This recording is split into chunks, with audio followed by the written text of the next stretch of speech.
अस्सलामु अलैकुम रहमतुल्लाहि बरकातुहू। अल्हम्दुलिल्लाह, मेरी हम सबक अज़ीज़ मुसम्मात अली सल्लम महा ने आप हज़रात के सामने ये अर्ज़ किया कि अल्लाह तबारक व तआला ने इंसान को इंसान बनाने के लिए बहुत सारे नबियों को दुनिया में भेजा। मैं एक बात आप हज़रात को बताना चाहती हूँ, वो ये है कि अगर इंसान इंसान नहीं बना तो वो जानवर बन जाएगा। अच्छा, आप ध्यान से सुनना। दुनिया में सबसे सस्ता गोश्त किस जानवर का है?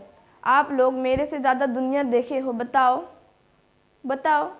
अच्छा नहीं बता तो मैं कहूँ तो सुने। आपने एक भैंस खरीदा जिसकी कीमत 20,000 और उसका गोश्त निकला 3 क्विंटल, तो 1 किलो का दाम कितना हुआ? हिसाब करके देखो, 1 किलो का दाम सिर्फ 68 रुपया। तो मालूम हुआ 3 क्विंटल का 4 पाए का जानवर 20,000 में बिका। एक गाय लाए 15,000 का और उसका गोश्त निकला 100 kg, तो 1 किलो का दाम कितना हुआ? मालूम हुआ 150 रुपया। तो पता चला 100 kg का 4 पाए का जानवर 15,000 में बिका। ठीक है, अब लो एक बकरी खरीदी 10,000 का और उसका गोश्त निकला 20 kg, तो 1 किलो का दाम कितना हुआ? 500 रुपया।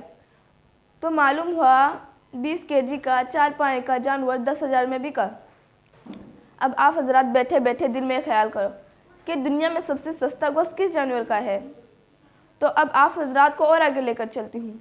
कोर्ट में आपका केस चल रहा था और आप ही मुजरिम हो, मगर आपको बेकसूर बरी होना था। आपने वकील को पूरी बात बताकर वकील का फीस 500 रुपये दिया और वकील ने आपको बेकसूर साबित कर दिया। तो मालूम हुआ वो वकील 500 रुपये में बिक गया। और कोई भी वकील 80 किलो से कम का नहीं होता। तो सोचो, 80 किलो का 2 पैर का जानवर 500 रुपये में बिका, तो किलो कितना पड़ा? सिर्फ 6 रुपया 25 पैसा।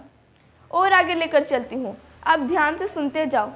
आप बाइक लेके घर से निकले, रास्ते में आपको ट्रैफिक पुलिस ने पकड़ लिया। आपके पास हेलमेट नहीं था और आप जुर्म किए हो। आपने उसे 50 रुपया दिया, उसने आपको छोड़ दिया। तो मालूम हुआ वो ट्रैफिक पुलिस 50 रुपये में बिक गया।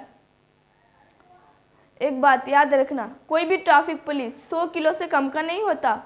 तो सोचो, 100 किलो का 2 पैर का जानवर 50 रुपये में बिका, तो किलो कितना पड़ा? सिर्फ 50 पैसा। तो मालूम हुआ कि इस दुनिया में सबसे सस्ता गोश्त इंसान का।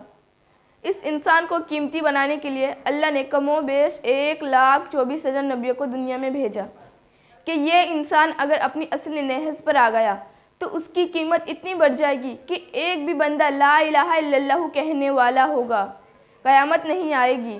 मालूम हुआ एक बंदी की कीमत ज़मीन और आसमान, उसके अंदर जितने भी चीज़ है सबसे बढ़कर है। ए इंसान, तेरी अज़मत को देख। अल्लाह ने फरिश्ते जैसे मासूम मखलूक से तुमको सजदा करवाया, जन्नत को तुम्हारा ठिकाना बताया, 18,000 मखलूक को तुम्हारा खादिम बनाया और अल्लाह ने तुमको अपने लिए बनाया। ए इंसानों, अपने मुकाम को पहचानो, अपने मर्तबे को जानो। जहाँ से आए हो वहीं दोबारा जाना है। दो सिस्टम हमारा और आपका चल रहा है। क्या मुंह दिखाएंगे अल्लाह को? क्या होगा हमारा? कौन सी बुराई हमारे अंदर नहीं है? कौन सा गुनाह हमने नहीं किया है? अल्लाह ने तो फरिश्तों से कहा था, अऊज़ बिल्लाहि मिनश शैतानिर रजीम, इन्नी आलमु मा ला तालमुन। मैं जिस काम के लिए इंसान को बनाया हूँ तुम नहीं जानते। अल्लाह ने क्या सोचा था और हम क्या कर रहे हैं।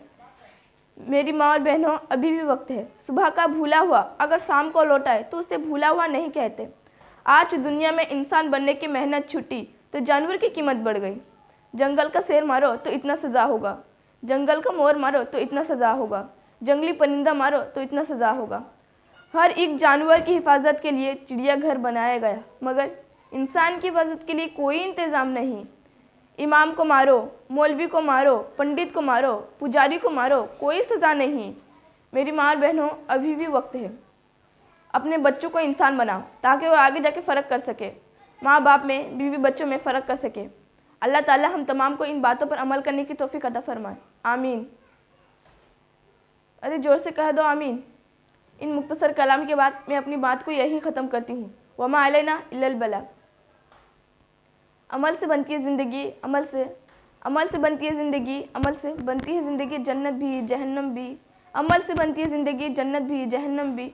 यह खाके अपनी फितरत में यह खाकी अपनी फितरत में न नूरी है न नारी। आप हजरात का समाप्त का शुक्रिया।